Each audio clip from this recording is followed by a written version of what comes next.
I would start with a sugar, go for a chocolate chip, and then end on a sugar. Oh, and that's what you have for lunch? Like, Yeah. often? Yeah.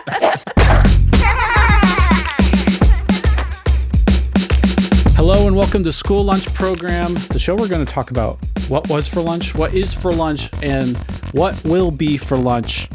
My name is Andrew, and I'm here with my friend Matt. Hi, Matt. Hello.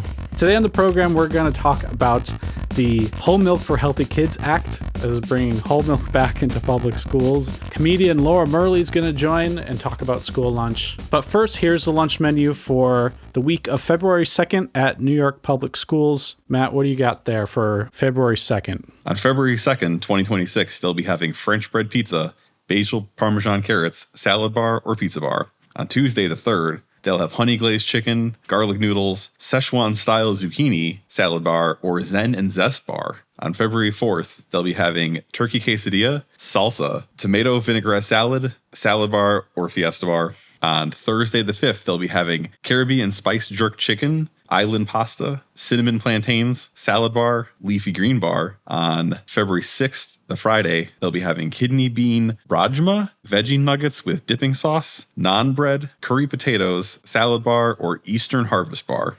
Wow. Okay. Yeah, kind of a little elevated from what we've seen in the past. Yeah, it's interesting to see like the different cultural themes too. Like there's, Friday is going to be Indian themed, and Thursday is Caribbean, and Wednesday is kind of traditional Latin. That's it's free in New York City, apparently. Yeah. Okay, so let's get to the news. Now, on January 14th, the first bill that the president signed was the Whole Milk for Healthy Kids Act. That kind of reverses a bill from the Obama era that basically banned whole milk from school funding programs. This legislation, schools will finally be able to expand their offerings to include nutritious whole milk. It's actually a legal definition, whole milk. And it's whole with a W, for those of you that have a problem. Most of the media will get that. And also added for plant-based alternatives, for especially for allergies and all that. Matt, how are you feeling about this? If it's adding options, I think it's a good thing. I think that more consumer choice, even if the consumers are children and the money is coming from public spending, I'm happy to see, especially plant-based milks available as an option.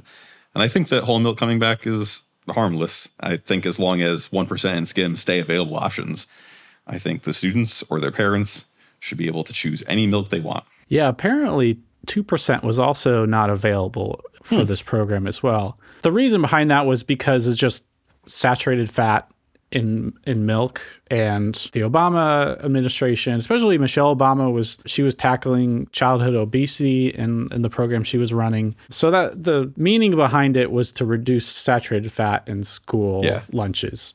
And now adding whole milk back into this program, it kind of doesn't count towards the amount of saturated fat allowed in school lunches in this program. So if whole milk was counted in the amount of saturated fat allowed in a regular school lunch, it would be over. But now they're just not making it count. I guess that is frustrating that they're just changing the way they count dietary guidelines. I mean, I'm going to maintain my pro-choice perspective, but it is, I guess, frustrating that I feel like this is a move of the Trump administration trying to undo everything that the Obama administration did, and that the law is only bad because Obama signed it and not because of a policy reason. Yeah. And maybe a system where they have knowledge about saturated fat content and say, these are the guidelines, but you're allowed to break the guidelines, would be a more practical and consumer trusting policy that I would like to see. Do you drink whole milk, Matt? I almost drink no milk. Oh, almost. When I do drink milk, I prefer 1%. I have not had milk as a standalone beverage probably in over a decade. Milk is a predominant ingredient where it is not really becoming part of the food. Like with breakfast cereal, I'll maybe have every morning for a month out of the year. Oh. And then I eat breakfast bars as my typical weekday breakfast. And then I'll make egg sandwiches for my typical weekend breakfast. Wow, no cookies and milk? Nope, no cookies and milk. No. Just cookies and water, or cookies and beer. Cookies and water. If it's the morning, cookies and coffee. Actually, that reminds me, I did buy some whole milk to see, what's the whole fuss about? How is it taste better or something? So actually, let me go pour a glass and I'll drink it. Okay, I just poured a glass of whole milk. I poured a lot, actually. I don't know if I would have this much milk. 8 ounces, 12 ounces? Yeah, about 8.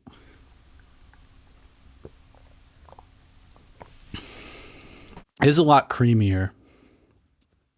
There was a story about New York City public schools saying they're kind of just going to stick with 1%, even though they're allowed to give whole milk in public schools. I can imagine, even beyond the dietary reasons, New York City is so large and such a big school system that they probably don't want to have more stock keeping units, and to manage a 2% or a whole milk in addition to their fleet of 1% skim and probably flavored milks and plant-based milks, if they're allowed to bring that in now too, it's got to be a nightmare. So I certainly feel for them on that side. Yeah. There was a Brooklyn parent that commented on this article in Gothamist saying, I wish New York City would go at least to 2%. My thought is that if the milk tastes better and creamier, more kids will drink it, and that is probably a good thing. I don't think as a kid I was aware what the difference between 1%, 2% in whole milk and skim milk really was. I didn't know it was the amount of fat in it. Yeah, I think I probably learned it in like mid-high school. So, 9 years into my 12-year public school stint. Yeah. That being said, I had chocolate milk every day, so I couldn't really tell the difference anyway. What was it, 1% chocolate milk? Do you know? I think the chocolate milk was 1% because I'm sure they're adding sugar to that with the chocolate flavor. Like, it's got to be a chocolate syrup. Yeah. And so they probably want to reduce the total calorie load, so they'll take fat out if they're adding sugar. That's true. Yeah, I mean, they do serve chocolate milk in public schools in New York City. Okay, that's the bell. It's time for a break. When we're back, Laura Merli will join us. Stay tuned. Okay, and we're back. And now we're here with comedian Laura Merli. Hello, Laura. Welcome. Hi, Andrew. Hi, Matthew. Hello. I assumed that you went to school and had lunch there, but You're I didn't so ask right. that until now. Yeah. Where approximately did you go to school growing up? I grew up in northern New Jersey, and I went to Hillside Elementary, then Brookside Elementary, then Northern Highlands Regional High School, which were all in Allendale, New Jersey. It's a super small town in North Jersey. Gotcha. Yeah. Okay, and the first question I want to ask is hot lunch or cold lunch?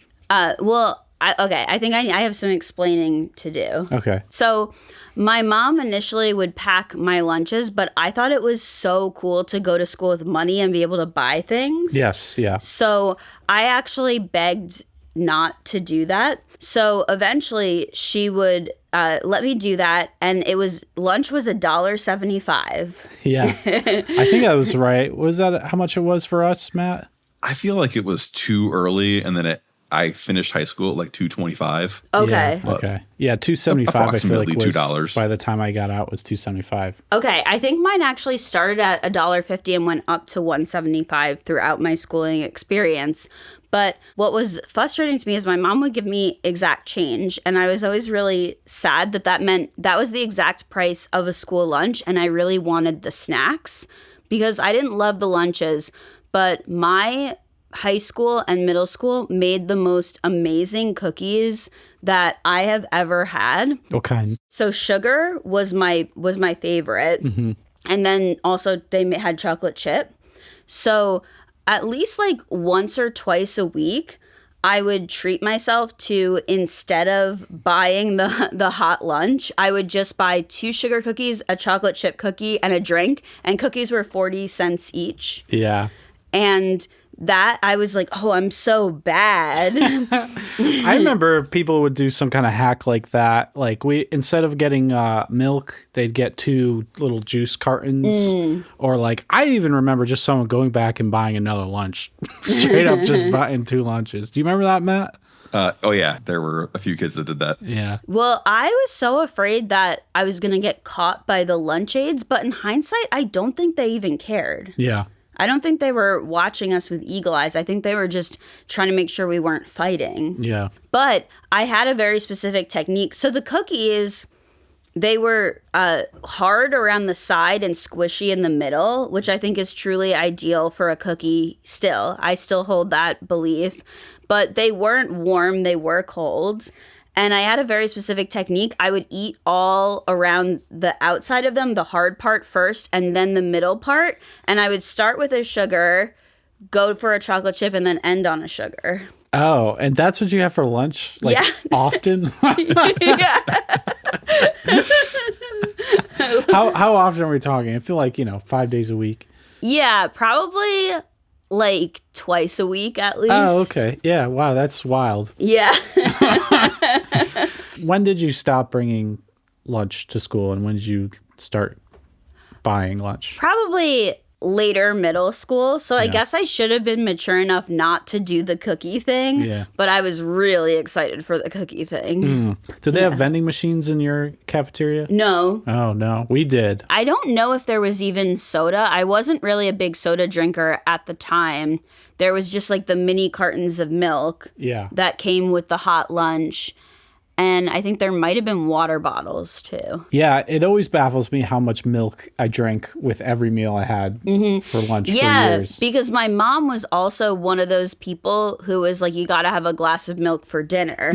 So I was having cereal for breakfast, which is basically a glass of milk at lunch in the carton, and then milk at dinner. I was just milk. Yeah. It's good for kids, right? I don't know. When you didn't have cookies for lunch, what was your favorite lunch that they had? We would have pizza day. I think it was like once a month. Oh, really? Only once a month, huh? Yeah, it wasn't very often. Did you guys have pizza every week? Yeah, Matt, we had pizza, I think every Friday. Oh, every I think Friday. there was a specialty pizza day that was like every Friday, but there was always like an alternative option if you didn't want like the rotating entree of like pizza is the alternative.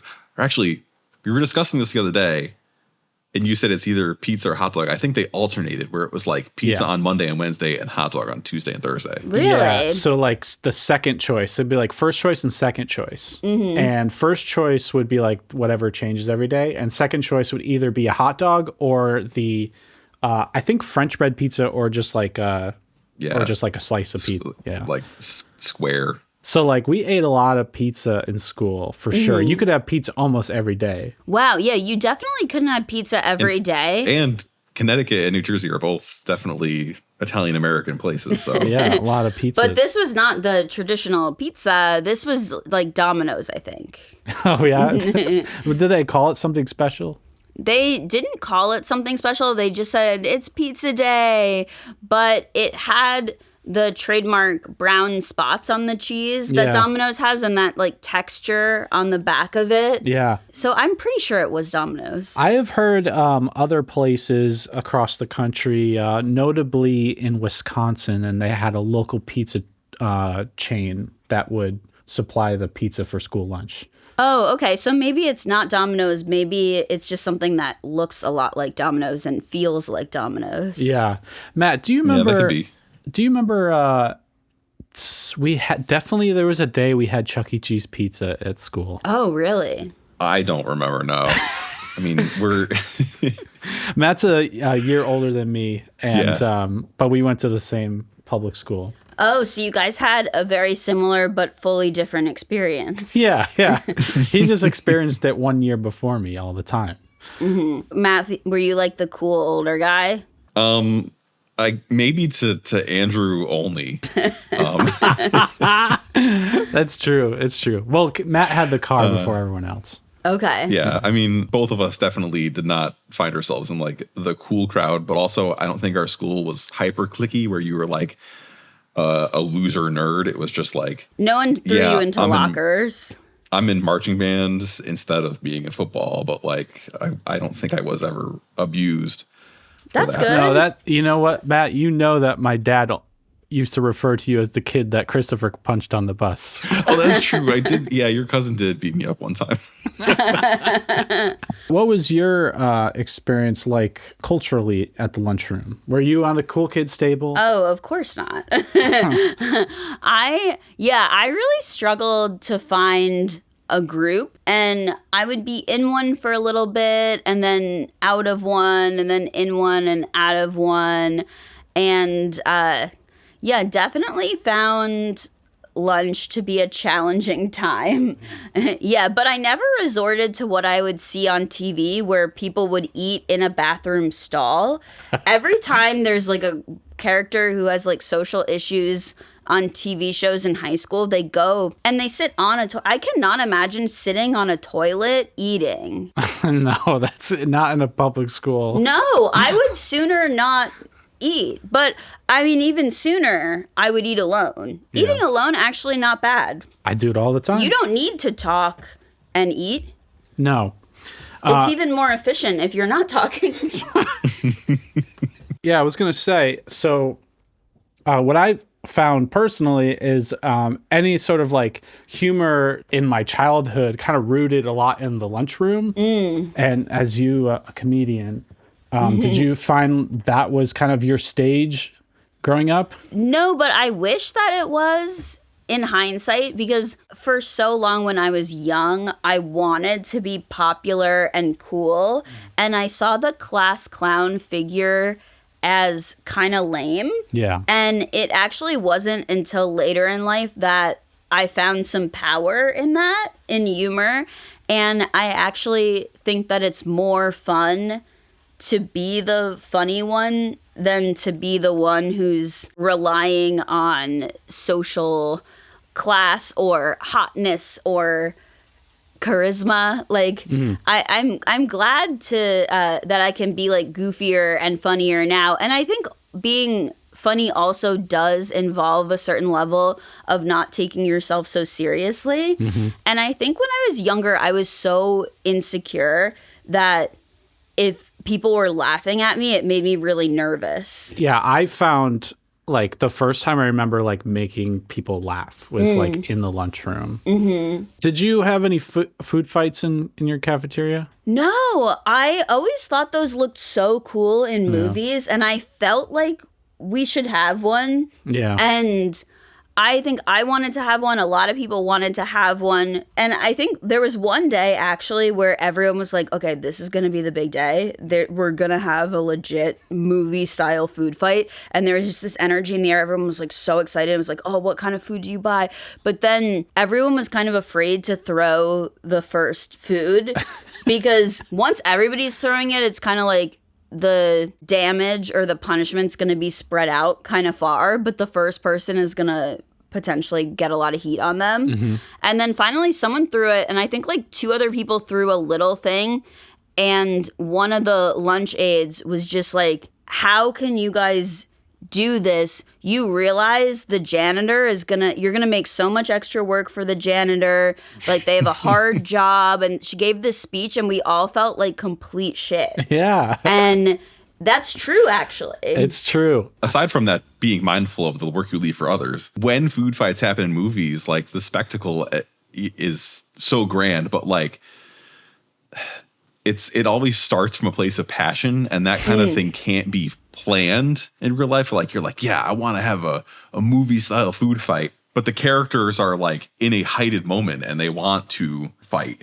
and it just expresses itself in food. You can't just be like, yeah, someday we're gonna feel as strongly, but you can't force that feeling. Yeah, it's kind of like when people are like, meet me here for the fight. And then it's like, okay, hours later, you don't feel the passion that you did before. It feels kind of silly and performative. Yeah, I don't believe there ever really was a food fight.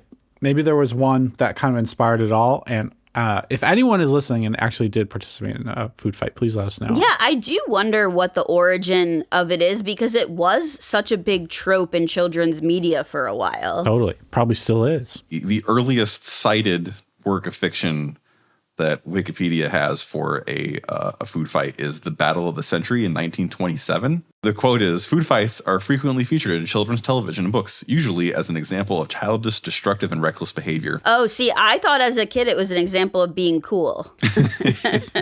Movies with notable food fights include The Battle of the Century in 1927, The Great Race 1965, Blazing Saddles 1974, and Animal House 1978. Several movies feature iconic food fights with memorable scenes in it. It Takes Two, Bratz, 2007, notably, and Heavyweights, 1995. There's got to be like, what, Max Keeble's Big Move, Roderick Rules. Come on, let's talk about some more fine cinema. Probably a lot in television shows. Like when I think of food fight, I think of like Doug. Yeah. Oh, yeah. I'm sure there was Hey an episode Arnold. focused around that.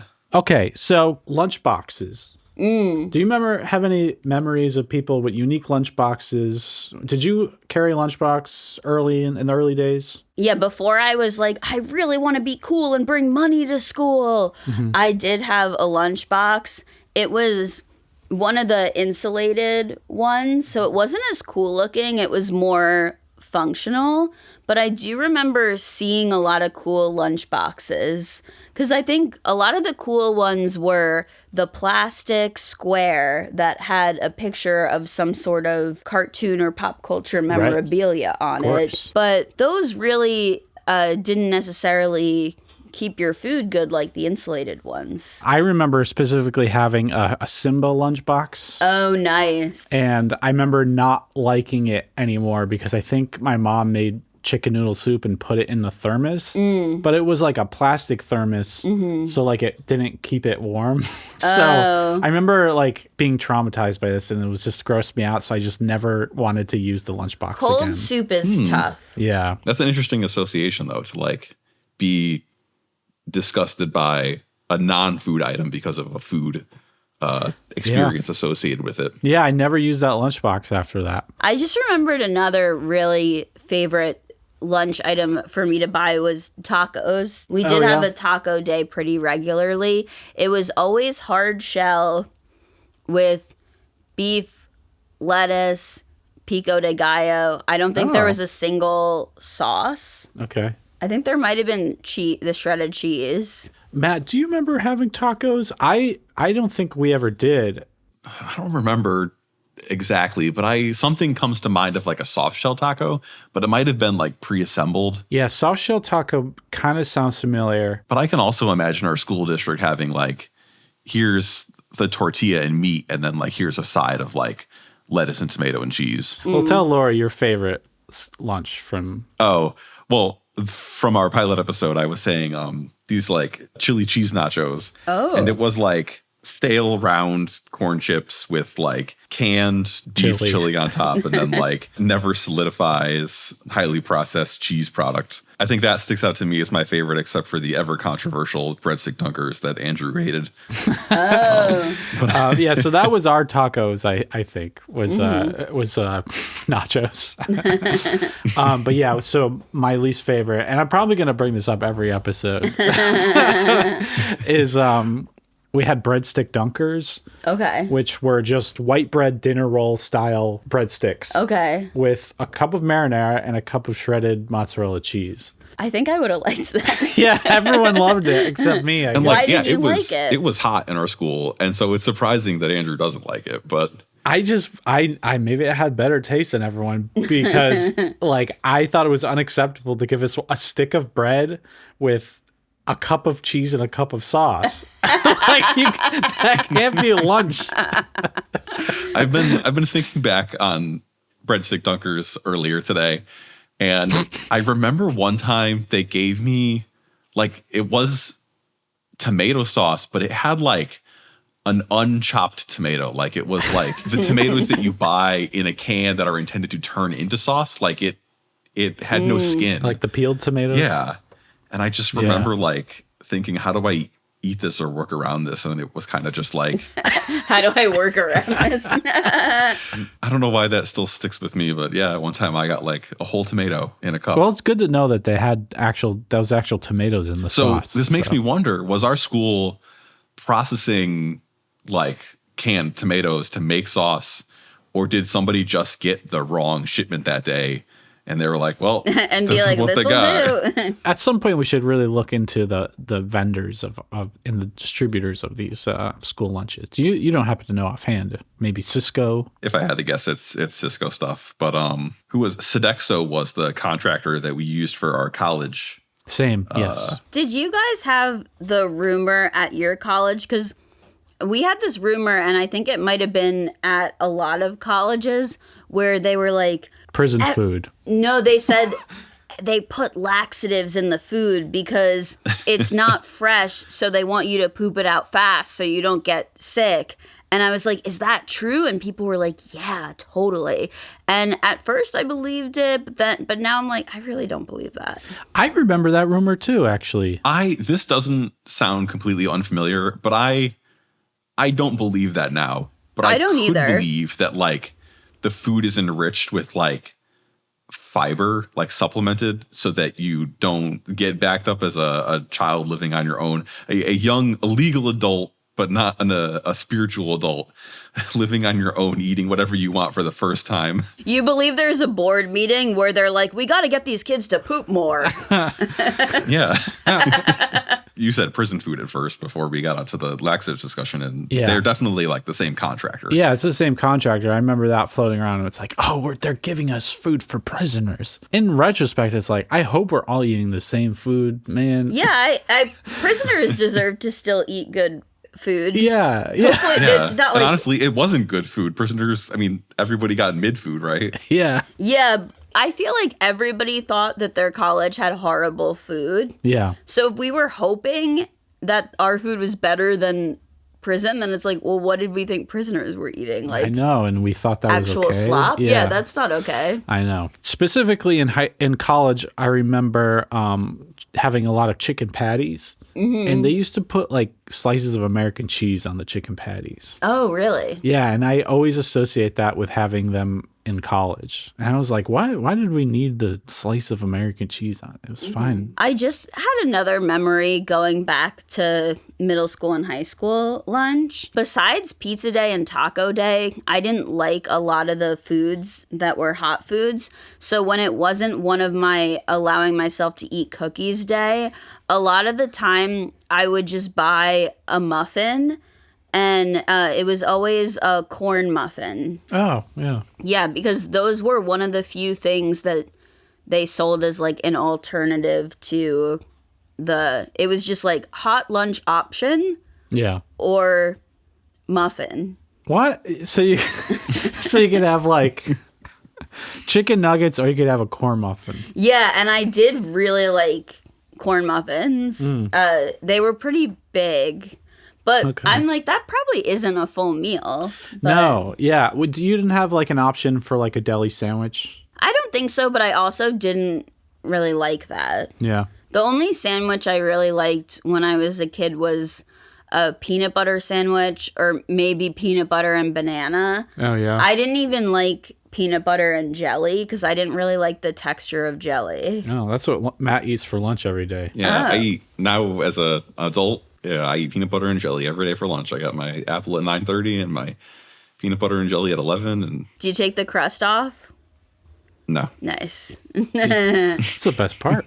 Probably more fiber. Yeah. Is it more fiber on the crust? I would think it's the same, right? Because when you make bread, you have like a homogeneous dough, and just the crust is a part that's like more affected by the heat on the outside. So I would say no. Something about it just felt healthy, but I don't know if that has any truth to it. It's because we didn't like Yeah. it. Now that I've just said the statement about how bread is made, I would think it's equally healthy. Maybe it's an anti-food waste thing that the adults told us when we were young. And just they didn't want to cut it off for us. It's like extra work. Yeah, my dad had like a tart stamp Oh. thing. So he'd make me a peanut butter jelly sandwich and then stamp it with like a tart cutter thing. Wait, did it have like a little sigil on it or something? I don't know what that is. I'm thinking like, when you Like they stamp a letter in wax and it's like a family sigil. I'm thinking more of a cookie cutter, but yeah, you have a signet ring sandwich maker. We have a device that's like intended to be used to make like homemade Uncrustables. Yes. Oh. Yeah, And yes. so It it was like an cuts- Uncrustable. It cuts the bread, but then like you can also press the bread to others. My wife is bringing over our sandwich cutter. Oh.